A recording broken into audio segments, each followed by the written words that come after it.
In this life, we want certain things. A young man wants to get married, or a woman wants to get married.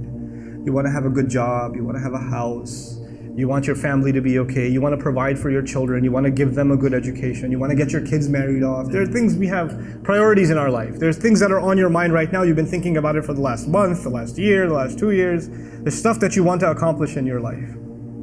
Allah Azza wa Jal teaches us in His book that there's one thing, if you can get it in this life, it's more valuable than everything else. Everything else will be okay if you have this one thing. And that one thing is a closeness to Allah, is being good with Allah, and truly developing a connection and a bond with Him. The problem with people is when life is good and only good, for a lot of people they get distracted. You go from a video game, to a movie, to checking social media status, to hanging out with friends, to a restaurant, to sleep. Allah is out of the picture. There's no Allah left. It's just you chilling. That's all there is. And then times get tough. And the friends aren't there. And the game doesn't feel good anymore. And the car doesn't look good anymore because the health is gone. When the health is gone, none of those things mean anything anymore. All you care about is, I just want to be out of this hospital bed. If I could just walk again, that'd be fine. People are bringing you your favorite food, you don't want to eat it. People want to show you a movie, you don't want to watch it. All these things that you lived for, everything that you went from A to B to C to D, all these things are gone. You don't care about none of them. Because there's one blessing Allah Azza wa Jal diminished for you a little bit. And then at that point, you have two options.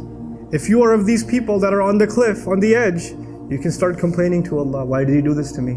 He just didn't like that I was so happy? Or you could earn the greatest treasure you and I can ever earn. And that is a humility and a closeness to Allah.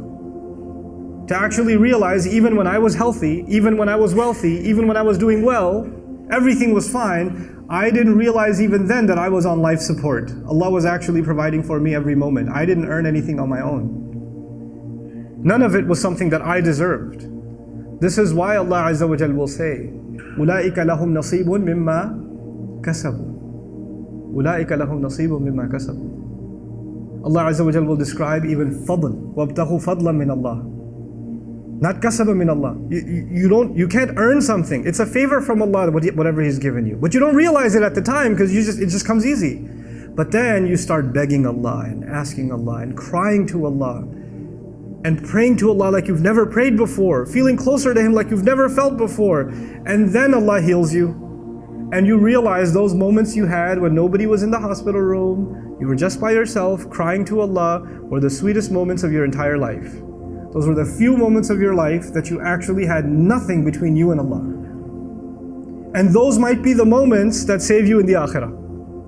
That might have been the biggest gift Allah ever gave you, is those moments.